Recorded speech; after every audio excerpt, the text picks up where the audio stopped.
Howdy, guys, and welcome to Cliff Notes, and welcome to a recap of night number 43 of the overnight feeds for Big Brother season 25. And welcome to Eviction Day as well. Yeah, we're going to have an eviction this evening on the live feeds. And we got a little hint yesterday that tonight's HOH competition is going to be the wall competition. That's going to be great. I'm so looking forward to it. We had a lot of conversations taking place in the house last night, a lot of campaigning going on, a lot of people wondering who's doing what. So let's get right into it. Now, first of all, just as a little bit of a reminder, we've got Izzy and Felicia on the block. One of them is going home this evening. The thinking of the house had been that Felicia was probably out the door. Cirie and Jared were pushing to keep Izzy. It didn't really seem like Felicia had the votes to stay. Well, y'all know this house this season. Nothing is ever staying the same. And we certainly have had some stuff going on overnight. So let's talk about it. I want to preface it all with a conversation that actually took place yesterday morning, but I think it's worth mentioning in here. And that is this. Yesterday morning, Corey talking to Izzy and Cirie saying, look, I was up late with Jag, America, and Matt. There's no waffling. We're all on board. We're voting out Felicia. He's saying Jag's a little uncertain, perhaps, but America got him calmed down. He's on board as well. Felicia's going home. No waffling. We're all good. Yesterday morning. So let's flash forward and talk about the 24 hours between now and back then. So here we go with some live feeds. Oh, it's exciting. Some of the live feeds we've got going on throughout the day and into the evening itself. We've got Corey and Jag in America talking. Jag is saying that Cameron's points to get rid of Izzy actually make a lot of sense, and he is considering now voting her out. Corey agrees, saying, yeah, I'm kind of right there with you, Jag. America is saying, look, the two of y'all know I want to vote Izzy out. And she says, we also have Nicole and Bowie on board as well. That's 5 votes. They only need 5 votes to make this thing happen, guys. So it looks like it could be on. So they're talking about that. Jag is going to talk to Matt. And all of them are expressing suspicions of Jared, that Jared's been playing all of them. They're not going to give any of this information to Jared. He's cut off at this point in time. All right, so we've got that. A little bit later, Bowie says that she's on board as well. So kind of confirming what they had just said, that they thought they had her on board. Yeah, Bowie's confirming that she's happy to vote out Izzy as well, which I can't say I'm really surprised considering conversation Izzy and Bowie had. What was that 24 hours, 36 hours ago or so. But yeah, Bowie's on board also. All right, we've got Corey now talking to Nicole and saying that, reminding her or letting her know that Cirie and Izzy and Jared were all planning to blindside her and Felicia with regards to the vote, not actually sending Nicole out, but they were going to keep Nicole and Felicia in the dark about Red going out the door last week. And they wanted it to look like it was a 7-2 vote, that Felicia and Nicole were going to be left hanging and looking like betrayers and all that. So Corey's just reminding Nicole that, that side may not be as tight with you as you think they are. Nicole at this point is saying, you know what? If the votes are there from the rest of y'all, I'm on board as well. I'm in. Well, there you go. There's our 5 votes if all of these people stay solid. So now they've got confirmation from Nicole also. Now we've got Corey talking to Jag, and he is telling Jag, saying, look, I knew about the 7 Deadly Sins Alliance. I've known about it for weeks. And just so you know, Jag, I know you feel like you're loyal to them and all that. He says, just so you know, yeah, you're part of the 7 Deadly Sins, but America, myself, and Nicole are in another alliance. I don't think he says it's for real at this point. They talk about it later. He says, we're in another alliance that has us taking basically your place and Blue's place over on the other side. He said, these 4 are double dealing. They've got multiple alliances set up. They're playing all of us. None of them are real. So he's letting Jag know that as much as Jag thinks that 7 Deadly Sins is great, he's loyal to them. They certainly haven't been loyal to Jag. So he's making some points with Jag to firming this thing up. Jag is saying that that's very interesting. He's saying, I think that will help convince Matt, because Matt was part of that 7 Deadly Sins as well. Like I said, I think that information is going to help us to convince Matt.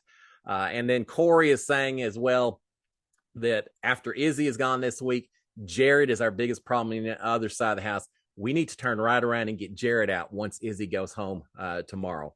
So they're already planning ahead a little bit. Now that's a little dangerous in this house, but they are planning a little bit ahead. All right, we've got Corey now talking to Matt. Remember, they want to try and get Matt on board also, and they think they may be able to do it. So Corey is telling Matt about the plan now to vote out Izzy, and he's telling Matt what he just got through and telling Jag about the fact that there's all these fake alliances. Just because you thought you were in an alliance with these guys doesn't mean squat, Matt. We were in an alliance as well. They're all fake. They don't mean anything. So he's informing him on that. He's telling Matt that Jared has been playing all of them, taking all the information, passing it back to Cirie and Izzy, and they're all getting played. He can't be trusted. Corey is saying that himself and Matt and Jag were, and I thought this was interesting. He says, Matt, look here, keep this in mind as well. I was picked to play in that Power for Invincibility. You were picked to play in that competition. Jag was picked to play in that competition. And we were all picked by the viewers who were watching us on TV. Obviously, they must like us. They must want us all to work together. So, it's not just us in the house. It's the viewers as well that would love to see you working with us. I thought that was a great way to give another pitch point to Matt. So he does mention that. Jag comes in just a little bit later. He confirms basically everything Corey has said. He's talking about the fact that Jared has been spilling info, that he just can't be trusted. So they're getting Matt on board as well. Corey eventually leaves. Matt is still hesitant.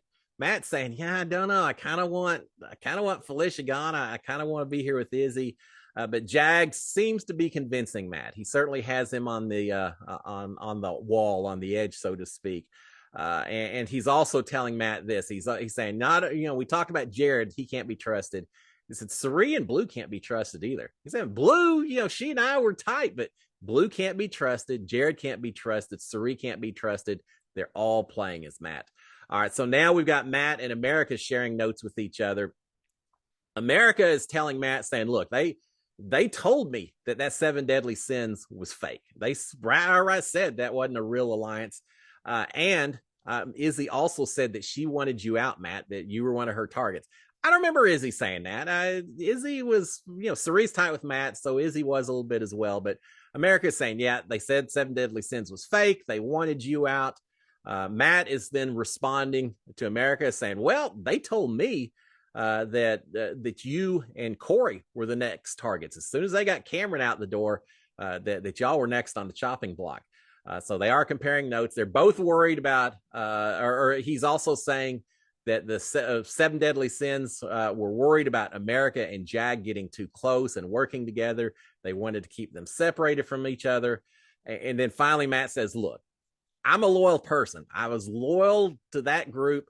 I would have always been loyal, but they're not loyal to me. So why should I continue to be loyal with them? And he tells America, if I come on board with y'all guys, I will fight for the team. I will fight for y'all. I will be loyal the way I wanted to be loyal to them, as long as it's returned. So it's looking like we've got Matt on board also. And sure enough, just a little bit later, Matt talking to Cameron says, I'm in. If we're doing this, I'm in as well. They played me. They lost my trust. So I'm on board as well to go ahead and vote out Izzy. It's all coming together, guys. Who would have thunk it? All right, we've got Jag and Corey and America realizing this plan is starting to work, doing a little celebration in the bathroom, doing a little celebration dance. Now, normally you do it in the storage room after an HOH win, things like that. I think you always have to be careful about prematurely celebrating anything. But they are feeling comfortable that it looks like this thing is going to work, and it certainly seems like it is.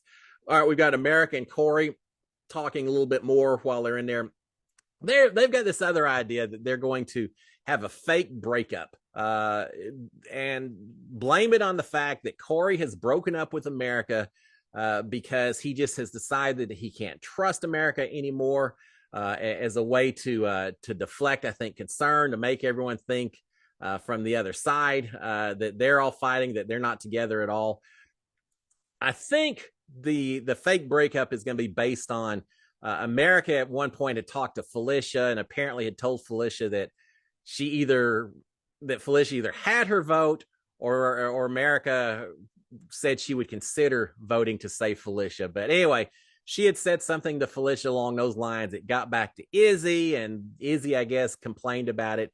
So now Corey's going to say, I'm going to act like I've broken up with you because you can't keep anything secret, and let's just pretend like we're done, and we'll get them thinking about that instead. So a little fake breakup plan. I don't know if that was necessary, but whatever. They're wanting to be tricky while they do this.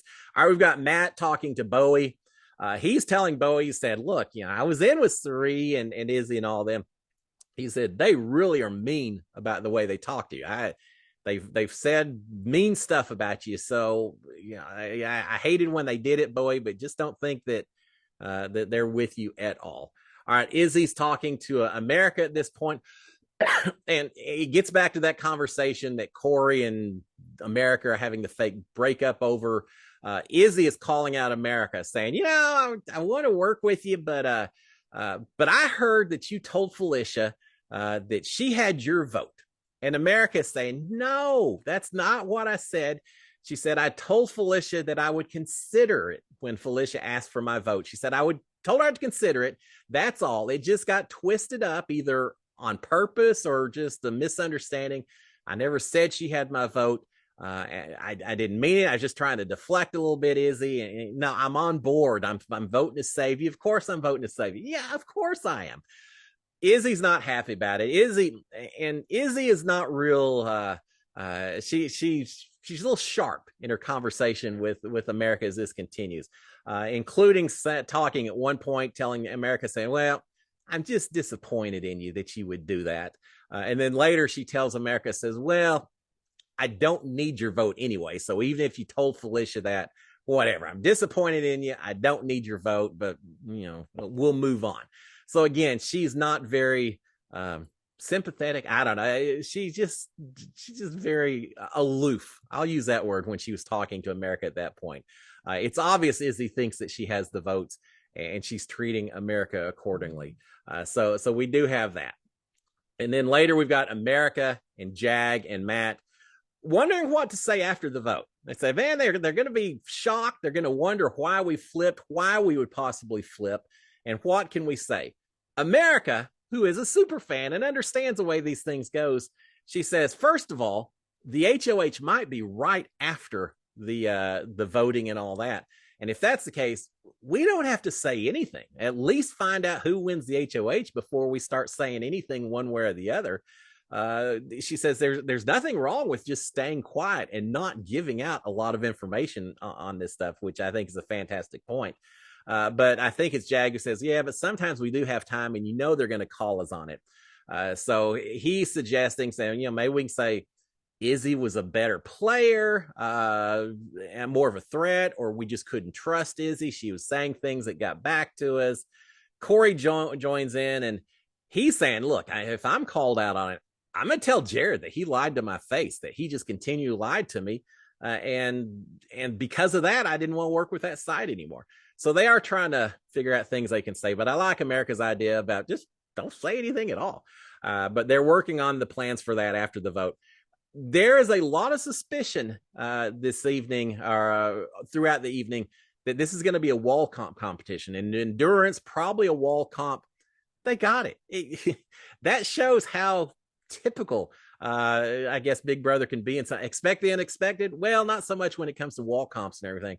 It's about the right time. They figure it's time. Julie told us last night that yes, tonight is the wall comp. So they are all preparing for it. They're all complaining that they're hungry, they're weak because they haven't had food all week long, cold showers and all of that. But they are suspecting it's a wall comp. And of course, everyone is saying, I'm going to stay up there however long it takes. My arms can fall off, they can break, whatever. I'm not falling off that wall.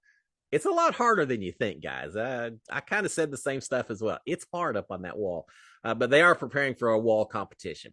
All right, we've got Corey and America talking.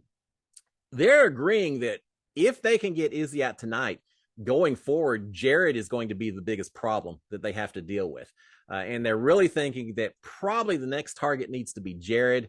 After Jared, then they can go after Cirie. But they got to get Jared taken care of before he wins another competition and gums things up a little bit. They are worried that if Jared was to win HOH or others on the other side, that it could end up being a situation where Corey and America are on the block together, and that's not what they want. They're wondering if Cameron is going to go after, if Matt's going to go after Cameron still, even though they're part of this group. Matt still is not a fan of Cameron and would still like to see him gone. In fact, we had a conversation between Matt and Nicole at one point, and they both basically said, look, we're doing this because it helps our game. We're not doing it because it helps Cameron or because Cameron wants to. We're doing it just because it helps us, but that doesn't mean we're actually working with Cameron. So they are wondering if Matt would still go after Cameron. I don't know if they care a whole lot at this point in time, as long as they've got him on board. They do at one point lay down on the dog bed, and America asks Corey, says, this is a lot better than a pool floaty, isn't it? Poor Kyle from last season. He's never gonna hear the end of it. But yeah, they're having a little bit of a laugh about that. All right, we've got Corey and Cameron talking to each other. Corey is saying, look, our best chance to coast for the next few weeks is if we can get at Jared next week. He's the big threat. And they're talking about saying, look, once we get rid of Izzy, you've got Cirie and Jared and maybe Felicia, depending on how that works out. And he said the only person who can win comps over on the other side is Jared. If we can get Jared gone next week, that gives us a few weeks to coast a little bit. You'll never be coasting, because once you get to that point, then this other side's going to start picking each other off. But that's the way the game plays. But he is suggesting that. He's also suggesting, saying, look, I know that Cirie is the head, right? And we'd love to get her out, but she's horrible at comps. We don't need to worry about her. We can get her out a little bit later. Kind of getting back to what Cameron had said. I think he said it on the live episode, saying, some people would go for the head, not me. I'm going to go for the arms and legs and leave the head squirming. Well, Izzy's one leg, Jared's, I guess, the arms or whatever, and then leave Cirie squirming after that, if you want to imagine it that way. But yeah, he's saying let's get Jared out next, and I think Cameron's agreeing with that. All right, the house guests are in the living room. They're very excited at one point as they hear the storage room being restocked before Have-Nots end later on in the evening. Just as a little inside scoop, normally in the game of Big Brother, the storage room is restocked on Thursday night after the HOH has taken place, after the HOH has gotten his room, everyone goes to bed early and all of that. And then the door into the storage room locks, so no one can come in. You hear all kinds of scurrying and loading and everything as the food's all stocked up. And then you can come in later and see what goodies you got. Well, because Have-Nots are getting ready to end, it happens a day earlier. They're excited knowing they're getting ready to eat. I don't blame them at all. All right, we do have one point where Izzy is sitting on a bed and looking very stressed, crying. I think she's worried. Of course she's worried. Anyone would be worried, but especially Izzy, as frantic as she plays the game, is getting stressed out. She is worried things couldn't go her way, no matter what she has said so far. So she's crying in a bed and just looking very distraught and stressed out. And I can certainly sympathize with her in that situation. All right, we've got a lot of cooking going on in the kitchen as everyone's preparing for the end of Have-Nots. They're going to be eating a lot of food this evening. All right, before that happens, though, we got a few more conversations. Corey and Matt are talking. Corey's talking about all the fake alliances that have existed in this house. And he calls out our viewers, or mentions viewers. He says, I bet the viewers are really upset that it took us 7 weeks to figure this stuff out. We were waiting, Corey. Glad you figured it out. But yeah, we were kind of wondering when people would see the writing on the wall. And he's thinking we probably were getting a little frustrated. So he mentions that. Corey's telling Matt, saying, look, if Jared wins HOH, I'm going to blame my vote flip on Jared lying to me so much. I'm going to say it's just because you lied to me. It's your responsibility. You're the one who gummed this up, Jared. He says if Jared continues to lie and deny and everything, then as an alternative, he may also blame it all on Cameron and just say, well, then Cameron misled us because Cameron said this, and this about you. We'll blame it all on Cameron and make sure that Jared goes after Cameron instead of us if it comes down to it. So that's his plan if Jared wins the HOH. Matt is talking about the situation a little bit. He's saying, look, the 7 deadly sins are supposed to meet later this evening to tell Felicia that she doesn't have the votes, that she's going home. So that's going to be interesting as well. They continue to talk. They're feeling good about Bowie and that she's going to support this move to get Izzy out the door. But they're also suggesting, talking about that even if Bowie's on board, that really they're looking at the core group going forward is going to be Matt and Corey and America and Jag. So basically, Matt and Jag have a final two. Corey and America have a final two. They're coming together as kind of they aren't calling it Final Four, but you might as well, as a Final Four.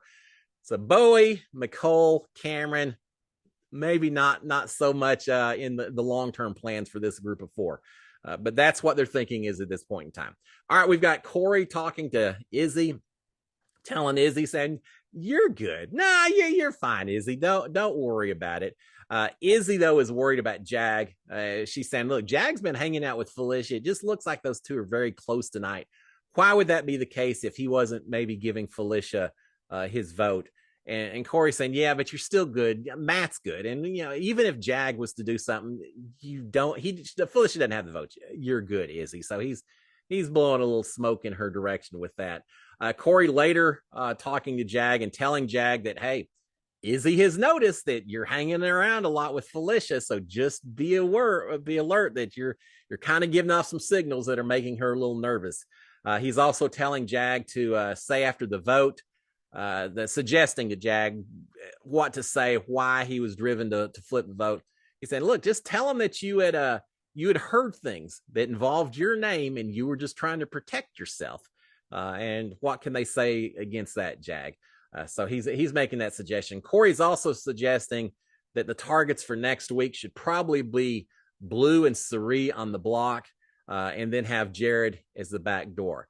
Now that's interesting because Jag and Blue, they were kind of like this to some degree, but the fact that Corey is now suggesting that Blue could be one of the two going up if things go right next week, and then backdoor Cirie, and Jag seems to be saying, "Yeah, okay, sure." So I think Jag is through with Blue and fully on board with this idea that the other side cannot be trusted.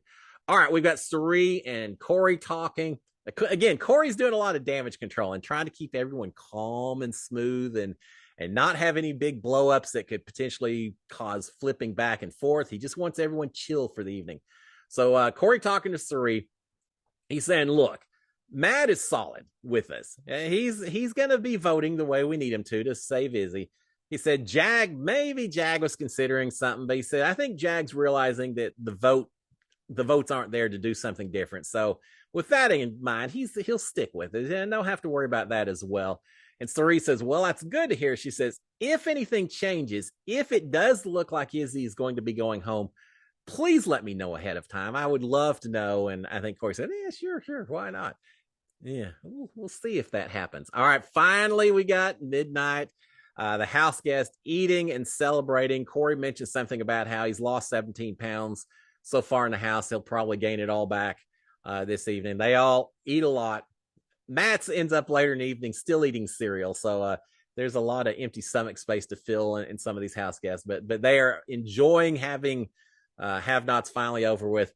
I got to say, if I'm in that house, I've been for a week as I have not, I may be eating, but I'll probably be eating in the shower while the hot water is going, because that would be one of my first goals as well. But they are very happy to finally have that thing over. I don't know. After the whole house has been a have-not, are we going to have have-nots this week? Is there some poor old soul who's going to have to be a have-not for 2 weeks in a row?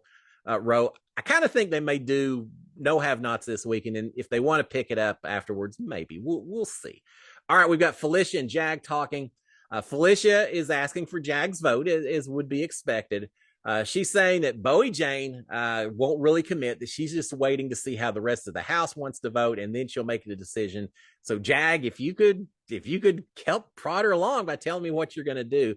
And Jag says, "Look, I am heavily considering keeping you, Felicia, just so you know." Now, there was a lot of talk, I think, between Corey and Jag, some others saying they maybe didn't want to tell Felicia that they were going to save her because I don't think she can act well enough to carry it through, that she would start looking too happy and make Cirie and Izzy and Jared suspicious. So maybe they aren't going to tell her anything. Well, now Jag's kind of hinting very strongly that, yeah, I'm heavily leaning this way. So that's going a little against plan. But on the other hand, Corey just got through telling Cirie that Jag was kind of considering it anyway. So that may not raise a whole lot of shock for anyone. So Jag's telling her that. And Cirie or Felicia is telling Jag, saying, "Look, if you do vote to save me and I stick around, I won't put you up next week. I would not do that in exchange for you saving me. And she's also telling him or reminding Jag, saying, look, they wanted you out last week. I'm the one who got the votes to shift and convinced everyone to put up Red or to send Red home instead of you. So just keep that in mind. You kind of owe me, is what she's suggesting. All right, we've got Matt and Cirie talking. Cirie is saying that even if Jag doesn't vote to save Izzy, they should still have the votes. They should still be good. She's not counting on the fact that Matt is no longer with her either, and Matt's not telling her differently. All right, we've got Mecole and Jag talking a little bit. Jag's asking Mecole about Felicia and Jared and Blue and Cirie. The other side, the core four, however you want to call them, but he's asking her opinion of those four that are going to be on the wrong side of the vote. And Mecole is saying, look, Felicia's honest, and I respect that. She's saying the other ones, I don't care about the rest of them. Felicia, fine, but the rest of them, I don't care at all. Mecole is wondering how Felicia is going to respond to this vote that takes place this evening, with basically Cirie and Izzy voting against, or not Izzy, but Cirie and Jared voting against Felicia and voting to save Izzy. Mecole's wondering how Felicia is going to handle that. That's a good point. Is that side going to be blown up? If they don't know if this is truly a blindside vote, they vote to send Izzy, to save Izzy and send Felicia out the door. Is Felicia going to be able to work with them going forward, or is she going to just wash her hands of it and she'll kind of be off on her own at this point in time? She may be able to grab Mecole, but probably not a whole lot else. We'll see. She could be a free agent at that point in time. The other option, if Cirie and Jared do find out about this thing, are they going to then turn around and vote out Izzy as well to show Felicia that they support her and try to keep her on board? Would Cirie vote out Izzy if it came down to it? And how would Izzy respond if Izzy hears it's a unanimous vote, you're out the door, and she knows that Cirie and Jared both voted against her? Is there any chance that she would then blow up the house as she walked out the door by saying, hey, mother, son, y'all have fun, guys. I appreciate the support. I don't know. We can dream, right? We'll see how it goes. But yeah, I think Mecole's got a good point. How's Felicia going to respond to all of this? Mecole is saying that she's not going to tell Felicia anything right now, maybe later, but not now. And Jag is saying that Cirie and Izzy had shut down Jag's suggestion at one point to bring Mecole into the 7 deadly sins. So he's trying to tell her, saying, look, I wanted you to have you on board with that group. And it was Cirie and Izzy that said, yeah, we don't need Mecole. I think he says something in fact of, I mentioned it and they said, yeah, Mecole will do what we want her to do. We don't need to bring her in. So he again is pointing out that Mecole really shouldn't think she's too tight with them. I think Mecole understands that at this point in time. All right, we've got Jag saying that after tonight, that Cameron is going to have to rock with them. But that doesn't mean they have to rock with Cameron. In other words, kind of getting back to the Mecole Matt conversation as well. You know, we're not doing this because of Cameron. We're not doing this because we want to work necessarily with Cameron. And he's saying Cameron may feel like he has to work with us now because we're the power in the house. Not so much the other way. We've got Jag complaining about Jared telling Cameron everything that he had said to Jared. Basically, as soon as I say something to Jared, Jared's off telling Cameron and all that. I just can't trust Jared at all. Jag's also talking about whenever he was with the 7 deadly sins and that side of the house, that he felt so disrespected at times, that they treated him like a kid, that he's glad to finally be part of a group that he feels like he's actually a part of instead of just someone that they drug in at the last minute. So he's feeling pretty good about everything. You know, Jag just wants to be a part of a group that he can be loyal to and trust. And I think Matt is the same way, which suggests to me that this new group could be pretty strong for a while at least. All right, we've got Cirie and Izzy. Are they going to find out? Are they not going to find out? Well, they are certainly getting suspicious because the people on the other side of the house, the ones that they fear could flip, Matt, Jag, Mecole, Bowie, Jane, etc., they realize that, one, they're hanging out together a little bit more than they have before, but also they're realizing that they're getting called to the diary room a lot all of a sudden, and that's making them suspicious.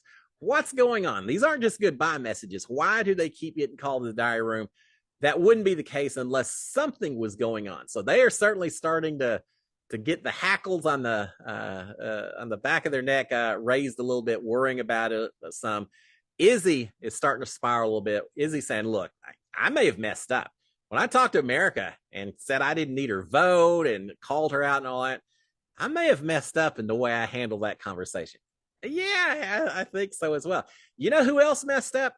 Matt says at one point that he was tired of the other group not always including him in conversations, whispering in front of him, and not letting him be an active part of the process itself.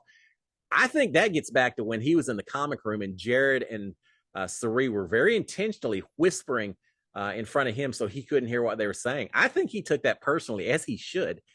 So yeah, Cirie and Jared may have something to do with Matt's decision to flip as well. There's a lot of blame on the other side that's out there. So anyway, but yeah, Izzy a little bit worried that maybe things aren't going quite the way they thought they were going to go. All right, finally we've got Matt, or close to finally, we've got Matt telling America about the Legends 25 alliance and saying, yeah, I got drug into that thing, but yeah, we had our own alliance as well. America is saying that if that Blue had said that if she got HOH, that she's going to put up Matt and either Mecole or Matt and Bowie. So she's saying, yeah, Matt, Blue is going for you. Blue said something that you maybe had volunteered to be a pawn or that you were willing to go up for something. She's planning to put you up if she gets HOH. So we need to make sure she doesn't win tonight's HOH at all. And then finally, we've got America and Corey in bed together in the open bedroom, sharing a bed together for a little while, but then eventually they moved to separate beds. They had this fake fight, then supposedly they kind of made up. It doesn't really matter, I don't think, but they're in separate beds. Finally, we've got all the house guests. I think Matt and Jag, as is typical, last one's up, talking a little bit. I think Matt was the ultimate one. Finally called it a night, 3:45, a little bit before that. 3:45 or so, Big Brother time. Everyone's in bed. I hope they're getting plenty of sleep because wall competitions tonight. I hope they ate a lot, get a lot of food and energy. Now, here's just something I'm thinking of as well. You haven't eaten for a week. You suddenly load up on all this food that you've been denied. It's got to have an effect on your system, right? I mean, picture you're starving for a week and then you eat way too much food, and then 12 hours or so later, you're 20 hours or something, you're on the wall holding on, using all kinds of muscles, getting splashed, stressing out muscles and all that. How are people's bodies going to respond? I hope they do well up there, but we'll see how long this wall comp lasts. It's going to be a huge one. Who's going to win it? It's going to determine a lot about what happens going forward. But the big key, in summary, as much as it seemed like Felicia was heading out the door, I think Felicia has a second life. There's going to be more cooking going on in the house thanks to Felicia. It looks like right now Izzy's going home. I don't see it changing, which is dangerous to say given this season. But I do think the other group is solid. I think they have that critical mass that no one is going to now back off, because then everyone else will accuse them. They've got, it sounds like 6 votes. So even if one person defects, there's still enough votes to get Izzy out the door. And then suddenly that person who defects is looked down on by the majority that now exists in the house. Because of that, I do think Izzy's going to head out this evening, and we'll see what happens with it. It's going to be a great one, guys. I'm so looking forward to it. Y'all enjoy the rest of your Thursday. Have a blast watching the show tonight. I will be back tomorrow morning, and I assume the wall comp will be over by the time I'm back. So we'll talk about HOH and what we expect going forward. Until then, guys, have a great one. SKD 143. Cheers, my friends. Bye.